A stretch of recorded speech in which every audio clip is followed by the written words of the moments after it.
ভোর ৫টা। আজ সরস্বতী পুজো। চারপাশে এখনো হালকা অন্ধকার, স্ট্রিট লাইটের আলো জ্বলছে, হাওয়ায় ঠান্ডা ভাব। আমি আর আমার বন্ধু দীপক আজ বাড়ি যাওয়ার জন্য বেরিয়েছি। আমরা কাজের জন্য কলকাতায় থাকি, আর ছুটি পেলেই গ্রামের বাড়ি যাওয়ার চেষ্টা করি। এই সময়টায় রাস্তায় খুব কম লোক থাকে, কোনো ভিড় নেই, কোনো তাড়া নেই। শহরটা একদম চুপচাপ। বাড়ি থেকে বেরিয়ে ধীরে ধীরে হাঁটা শুরু করলাম। রাস্তায় শুধু আমাদের পায়ের শব্দ, আর মাঝে মাঝে দূরে কোনো গাড়ির আওয়াজ। হাঁটতে হাঁটতে চারপাশের দৃশ্য ক্যামেরায় ধরছি। খালি রাস্তা, ফাঁকা মোড়, আর সকালের ঠান্ডা পরিবেশ। যাওয়ার পথেই দেখলাম একটা জায়গায় সরস্বতী ঠাকুর বসানো হয়েছে পুজোর জন্য।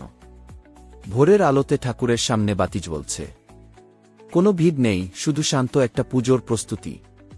ওখান থেকে আবার হাঁটা শুরু করলাম। এই সময়টা খুব সিম্পল লাগে, কিছু না করেও ভালো লাগে। আমরা ধীরে ধীরে বাসস্ট্যান্ডের দিকে যাচ্ছি। রাস্তায় আলো কম, চারপাশ একদম শান্ত। বাসস্ট্যান্ডে পৌঁছে দেখি খুব বেশি মানুষ নেই।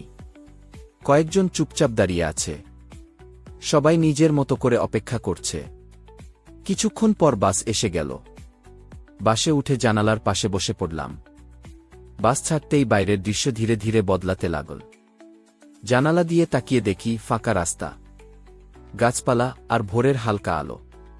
বাস চলতে চলতে আকাশটা একটু একটু করে পরিষ্কার হচ্ছে, কালো রং থেকে নীলের দিকে যাচ্ছে। সকালের শুরুটা বোঝা যাচ্ছে। কিছুক্ষণ পর আমরা আমাদের স্ট্যান্ডে নামলাম। বাস থেকে নেমে সরাসরি একটা অটো ধরলাম। অটো চলতে চলতে চারপাশ আরও পরিচিত লাগতে শুরু করল।